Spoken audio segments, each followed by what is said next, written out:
कैसे स्टूडेंट्स, उम्मीद करता हूँ खैरियत से होंगे। हाज़िर हूँ एमएफ इंग्लिश सेंटर से। आज जो हमारा चैप्टर है वो ये है the rule of women in the Pakistan movement. तो चैप्टर शुरू करने से पहले मैं आपको कहूँगा कि मेरी वीडियो को सब्सक्राइब और लाइक कर दीजिए और इस वीडियो का लिंक उन बच्चों तक शेयर कर दीजिए जो ऑलरेडी 9 और मैट्रिक पे हैं। मेरे चैनल पे आपको पिछली तमाम पुरानी वीडियोस भी मिल जाएंगी, the last sermon of holy prophet से लेकर और ग्रामर से रिलेटेड, तो वो भी वीडियोस देख लीजिए। तो आज की वीडियो बहुत ज़्यादा इंपॉर्टेंट होने वाली है, तो वीडियो को बगैर स्किप करे देखिएगा, क्योंकि आज हम इस चैप्टर को पूरा वर्ड टू वर्ड पढ़ेंगे। तो चलें शुरू करते हैं अपने चैप्टर को। चलें, पहला पैसेज जो है हमारे पास ये है कि you have already learn that Pakistan was establish on 14 August 1947। Before this the British ruled south Asia. After about 100 years of the British rule, both the Hindu and the Muslim of India realized that they must recover their independence and go away with the rule of the British. तो इसकी उर्दू जो है ये वो है कि कह रहे हैं कि आप पहले ही पढ़ चुके हैं, पाकिस्तान बना 14 अगस्त 1947 को। ब्रिटिश जो है साउथ एशिया पर हुकूमत कर रहे थे और 100 साल तक उन्होंने साउथ एशिया पर हुकूमत करी। फिर हिंदू और मुसलमानों को लगा कि उन्हें आज़ादी हासिल करनी चाहिए और रिकवर होना चाहिए किससे? ब्रिटिश के हुकूमत से। यानी ब्रिटिश जो उन पे हुकूमत कर रहे थे वो उससे आज़ादी हासिल करना चाहते थे और चाहते थे कि ब्रिटिश की जो है उन पे हुकूमत ख़त्म हो। तो चलते अपने अगले पैसेजेस की तरफ। In the beginning, both the Hindu and the Muslim worked together to drive the British from India. Together, they formed a political party called Indian National Congress. But soon the Muslim realized that the Hindu who were in majority in the Congress as well as in the country would never give equal treatment to the Muslim and would not share the fruits of independence with them. देखें, इस passage में तो लिखा हुआ है, वो ये लिखा हुआ है कि शुरू में मुसलमान और हिंदुओं ने दोनों ने मिलकर काम किया और निकालने की कोशिश की ब्रिटिश को। देखें, ड्राइव का मतलब है निकालना, सही है, वर्ब है ये। तो निकालने की कोशिश की इंडिया को, पर दोनों ने एक पार्टी बनाई, दोनों ने पार्टी बनाई जिसका नाम रखा गया इंडियन नेशनल कांग्रेस। मगर मुसलमानों को जल्द ही ये एहसास हो गया कि हिंदू कभी भी नहीं देंगे मुसलमानों को इक्वल राइट, क्योंकि वो मेजॉरिटी में है कांग्रेस में भी और कंट्री में भी, और वो कभी भी मुसलमानों को इक्वल नहीं मानेंगे, हमेशा मुसलमानों को अपने से छोटा ही मानेंगे। तो उन्होंने और वो जो आज़ादी का जो समर आएगा ना, जो आज़ादी का फल मिलेगा, जो आज़ादी मिलेगी वो सिर्फ हिंदुओं को मिलेगी। अब मुसलमान जो है हिंदुओं के बाद, मुसलमान जो हैं ब्रिटिश के बाद हिंदुओं के ग़ुलाम हो जाएंगे। तो इसीलिए उन लोगों ने अलग मूवमेंट, उन लोगों ने हिंदुओं से भी आज़ादी का ऐलान कर दिया मुसलमानों ने, क्योंकि हिंदू कभी भी मुसलमानों को अलग नहीं देखना चाहते थे। सही है, चलें अगले पैसेजेस की तरफ चलते हैं। So they formed their own political party and call it All India Muslim League. Many Muslim leaders who had earlier joined the Congress party now left it and become member of the Muslim League. In 1934, Quaid-e-Azam Muhammad Ali Jinnah became its president. The Muslim being united on a common platform under these able guidance and leadership. चलें, इसकी जो उर्दू है हमारे पास वो ये है कि उन्होंने बना ली एक अपनी अलग पार्टी जिसको मुस्लिम लीग कहा गया। जो शुरू में मुसलमान जो कांग्रेस में ज्वाइन हो गए थे उन्होंने कांग्रेस को छोड़ दिया और मुस्लिम लीग में आ गए। इन 1934 में कायदे आज़म मोहम्मद अली जिन्ना इसके प्रेसिडेंट बने और सारे मुस्लिम जो मुत्तहिद हो गए इस पार्टी के प्लेटफॉर्म के नीचे, और उनकी यानी कायदे आज़म की गाइडेंस में उन लोगों ने आज़ादी के लिए जद्दोजहद करी। तो उम्मीद करता हूँ ये वाला पैसेज आपको समझ में आया होगा। चलते अपने अगले पैसेज की तरफ। Now started their struggle for an independent Muslim state to be called Pakistan. It was very difficult to make the British realize that they had to consider the demand of the Muslim be formed. They decided to give independence to India.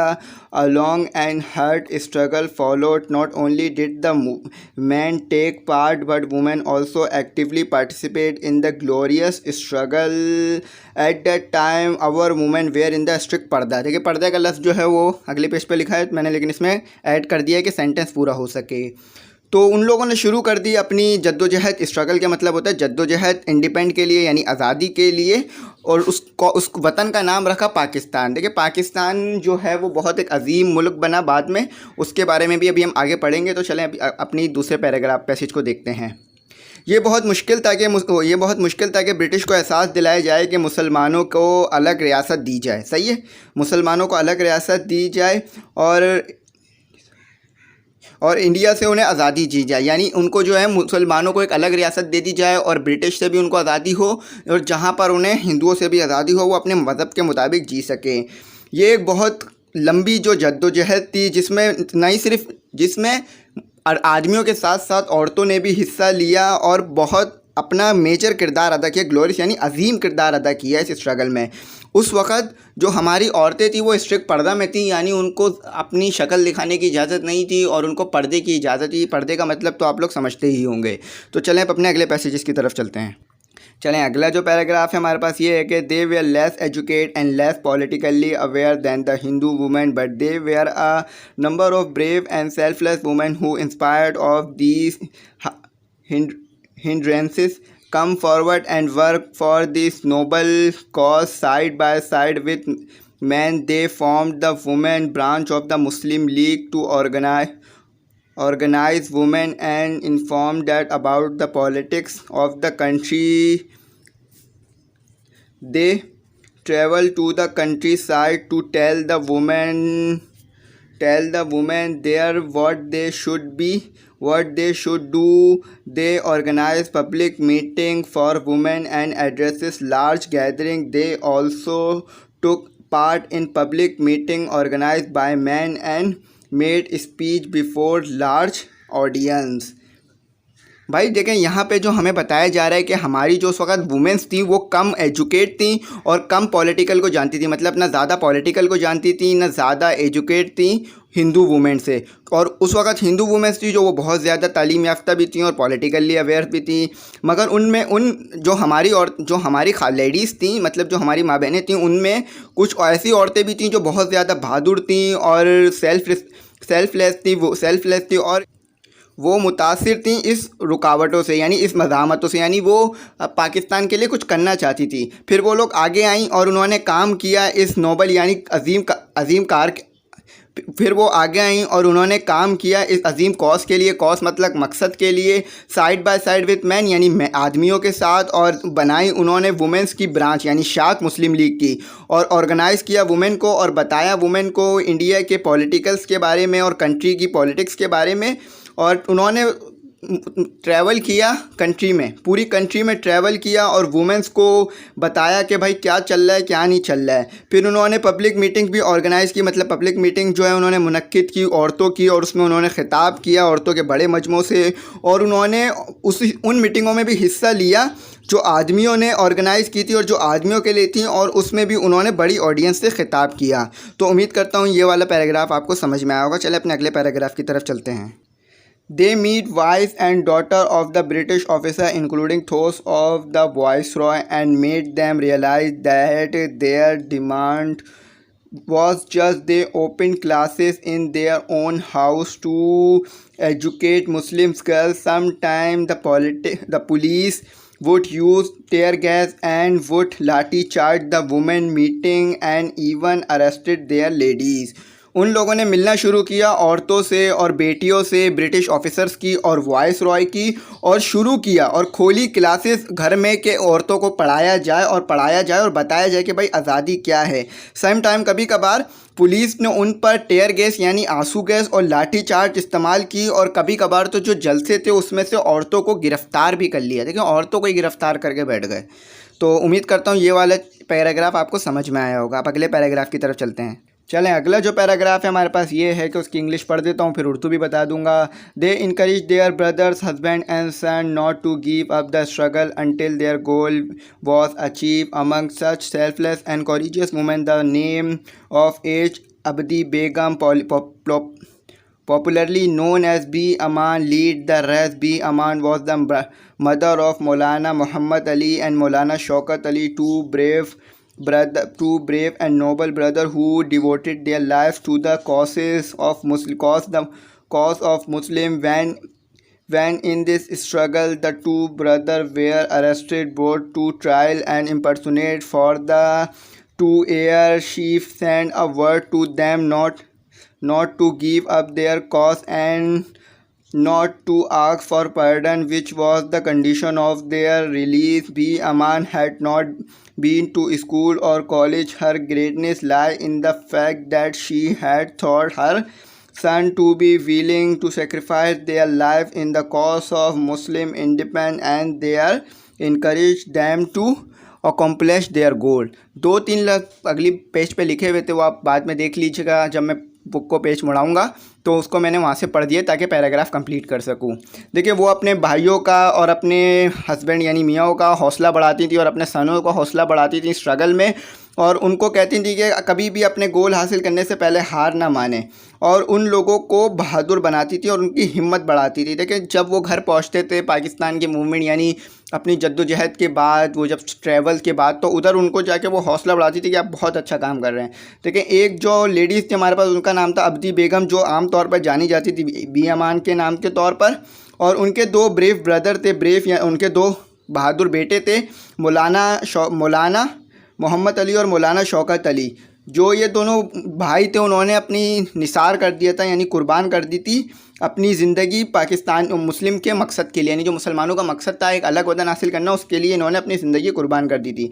जब वो ये जद्दोजहद कर रहे थे, उन लोगों को पकड़ लिया गया, यानी उन्हें अरेस्ट कर लिया गया, उन पर ट्रायल हुआ, यानी कोर्ट में उन पर मुकदमा चला और उनको जेल हो गई 2 साल की। फिर इन ये जो लेडीज़ हैं, इन्होंने वर्ड भेजे यानी कुछ पैगामात भेजे अपने बेटे को कि कभी भी हार नहीं मानना और कभी भी माफ़ी नहीं मांगना। पार्डन का मतलब है माफ़ी। देखिए, माफ़ी यूँ नहीं मांगना क्योंकि इनकी जो सज़ा थी ना वो ये थी कि अगर ये माफ़ी मांग लेंगे तो इन्हें छोड़ दिया जाएगा। तो इन्होंने कहा कि भाई कभी भी माफ़ी नहीं मांगना। बी अमान जो किसी भी स्कूल से नहीं पढ़ी थी, लेकिन कॉलेज से भी नहीं पढ़ी थी, मगर उनकी जो ग्रेटनेस थी, उनकी ये ग्रेटनेस थी कि उन्होंने अपने बच्चों को पढ़ाया, आपको बच्चों को तालीम दी, मतलब बच्चों को उन्होंने समझाया और हौसला दिया और सेक्रीफाइस करने यानी कुर्बान करने का बताया कि भाई अपनी लाइफ को कुर्बान कर दो मुसलमानों के मकसद के लिए यानी आज़ादी के लिए, और उनका हमेशा हौसला बढ़ाती रहीं। तो यही इस पैराग्राफ में लिखा हुआ था। चलें हम अपने अगले पैराग्राफ की तरफ चलते हैं। Another lady worthy of our admiration in Begum Muhammad Ali addresses in a burqa. She not only attended man public meeting but was also the first Muslim woman to address men. She spoke in simple words and in a natural tone but very effectively.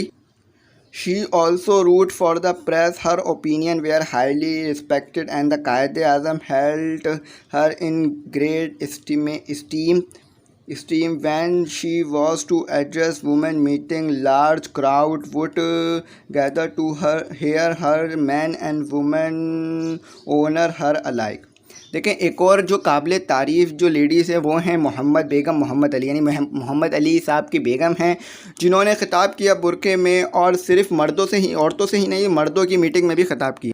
जिन्होंने औरतों की meeting में ही नहीं बल्कि मर्दों की meeting में भी ख़िताब किया। ये पहली औरत थी जिन्होंने मर्दों के जलसे में ख़िताब किया, और इन्होंने प्रेस के लिए भी लिखा, यानी प्रेस के लिए भी लिखती रहती थी और अपना ओपिनियन पेश करती रहती थी। कायद-ए-आज़म भी इनकी बहुत इज़्ज़त किया करते थे, और जब वो ख़िताब करती थी औरतों की मीटिंग में और बड़े बड़े क्राउड में, तो मर्द और औरत दोनों इनको इज़्ज़त दिया करते थे। तो उम्मीद करता हूँ ये आपको समझ में आएगा। अपने अगले पैराग्राफ की तरफ चलते हैं। Then where was Miss Fatima Jinnah, whom the grateful nation later called Madre Millat, mother of the nation? She helped her brother in the struggle for the establishment of Pakistan. It was through her that the Muslim women were able to seek the Quaid-e-Azam guidance and to have interview with him. Being more politically informed, she passed on her information to other women. In addition to all these, she looked after her religious brother. फिर हमारे को miss Fatima Ali Jinnah के बारे में बताया जा रहा है, जिन्हें कौम ने मादर मिल्लत यानी मदर ऑफ़ द नेशन का खिताब दिया। इन्होंने मदद की कायद-ए-आज़म की पाकिस्तान के इस्टेब्लिशमेंट में यानी पाकिस्तान की जद्दोजहद में, और इन्हीं के ज़रिए जो मुसलमान औरतें थीं वो कायद-ए-आज़म की रहनुमाई हासिल करती थी और ये ज़्यादा इन्फॉर्मेशन जानती थी और ज़्यादा पॉलिटिकली अवेयर थी, यानी ये पॉलिटिक्स के बारे में ज़्यादा जानती थी। तो ये जो हैं मुसलमान औरतों को बताया करती थी कि किस तरह से पाकिस्तान के लिए जद्दोजहद करनी है और किस तरह से काम आगे सरअंजाम देने हैं। तो ये जो थी मुसलमान औरतों की असल जो है सदारत हमारी ये करा करती थी। तो चले अब आगे बढ़ते हैं, आगे पढ़ते हैं आगे किन के बारे में बताया गया है। एक और जो हमें खातून के बारे में बताया गया है वो ये है कि Begum Rana Liaquat Ali Khan work as a honorary secretary and typist to Liaquat Ali Khan her husband at a time when the Muslim League could not afford the salary of a secretary. She arranged parties where Muslim women could meet the wife and the daughter of the viceroy so as to explain to them their sides of matter. देखिए बेगम राना लियाकत अली ख़ान के बारे में बताया जा रहा है। ये जो वाइफ थी लियाकत अली ख़ान की, बेगम राना लियाकत अली ख़ान, तो ये वाइफ थी लियाकत अली ख़ान की, ये काम करती थी सेक्रेटरी के तौर पर और लियाकत अली ख़ान की भी मदद करती थी जद्दोजहद में।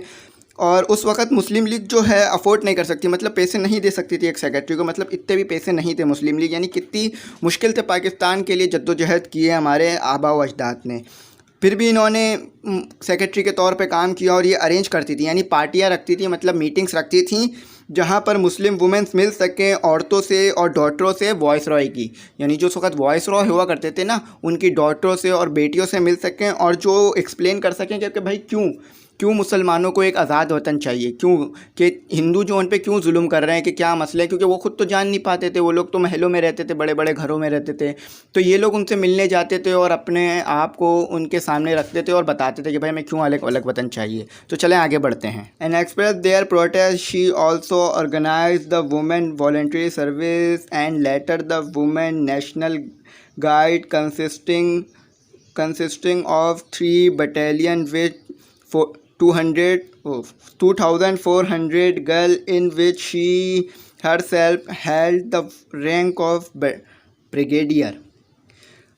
वो जो मैंने पीछे देखे आपको बताया था ना कि भाई वो मिलती थी वॉइस राय की बीवियों से और बेटियों से, इसलिए मिलती थी कि उनके सामने एहतजाज कर सकें और अपनी आज़ादी के बारे में बता सकें। और इन्होंने एक बनाई वॉलंटियर सर्विस, यानी रज़ाकाराना सर्विस बनाई, जिसमें इन्होंने औरतों को जमा किया और नेशनल गाइड यानी नेशनल गार्ड्स बनाए इन्होंने, और जिसमें औरतों की तादाद जो थी वो थी 3 बटालियन थी और लड़कियों की जो तादाद थी वो 2,400 थी, जिसमें इनका जो खुद का जो ओहदा था वो ब्रिगेडियर का था। ब्रिगेडियर जो है आला अफसर को कहते हैं, आला अफसर का ही ओहदा इसका नाम आता है। तो चलें अब आगे पढ़ते हैं। In Sindh, the work of awakening the Muslim women was carried out by Lady Nusrat Haroon, Lady Sugra Hidayatullah Begum, Khairun Nisa Shaban and Miss Fakhrun Nisa Wali Muhammad Afandi. Lady Haroon was an inspired woman of upright character and a kind hostess. Her house in Karachi became the center of women political activities, and it was a place of welcome to the Muslim League workers when they come to Karachi to attend meeting. Classes were also held in her house to educate Muslim girls. Lady Hidayatullah traveled through Sindh holding women public meeting. The first public meeting of women in Sindh was held in Karachi Zoological Garden. ठीक है, सिंध में जो औरतों को जगाने का काम किया वो लिया किसने किया? Lady Nusrat Haroon, lady Sughra Hidayatullah Begum, Khairunnisa Shaban and miss Fakhrunnisa Wali Mohammad Afandi. Lady Haroon was inspired. Lady Haroon जो थी वो एक बहुत अच्छे किरदार की मालिक थी और उन्होंने बहुत पाकिस्तान मूवमेंट में हिस्सा लिया। उनका जो घर था वो सेंटर बन गया था, यानी मरकज़ बन गया था औरतों की जद्दोजहद का, जहाँ पर वो खुशामदीद कहती थी उन लोगों को जो मीटिंग जो है अटेंड करने आते थे, यानी जो पाकिस्तानी जो जलसे हुआ करते थे उस टाइम पे जो पाकिस्तान के मूवमेंट के लिए, उसको जब वो अटेंड करने आते तो वो उनके घर में रुका करते थे, ताकि उनके पास पैसे तो हुआ नहीं करते थे। तो उन्होंने क्लासेस भी बनाई अपने घर में जहाँ पर वो मुस्लिम गर्ल्स को एजुकेट किया करती थी। लेडी हिदायतुल्लाह, देखें ये जो लेडी हिदायतुल्लाह हैं ये सफ़र किया करती थी पूरे सिंध में और औरतों को ना पब्लिक मीटिंग में और औरतों को जो है बताती कि भाई किस तरह से आज़ादी हासिल करनी है और किस तरह से जद्दोजहद करनी है।